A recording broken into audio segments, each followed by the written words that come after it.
Turkey is on the verge of sealing a major arms deal with NATO allies, Britain and Germany, for 40 Eurofighter Typhoon jets. A move Ankara says will significantly upgrade its air force amid mounting regional instability.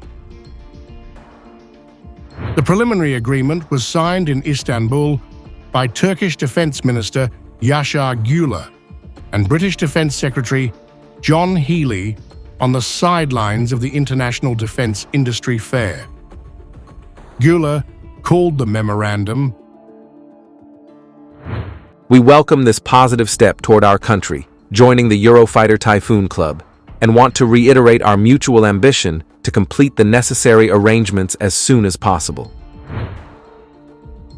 Germany, initially opposed to the deal, reversed its stance following internal approvals, clearing the path for the delivery of the advanced jets.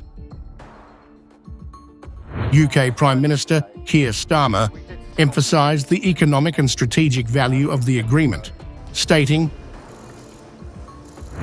"This multi-billion-dollar agreement with Turkey will sustain and protect 20,000 UK jobs for future years to come." The backdrop, however, remains tense. Turkey is still banned from the US-led F-35 program over its 2019 purchase of Russian S-400s, a bitter rift that has yet to heal. Still, Ankara is pushing forward, with allies who are ready to deal.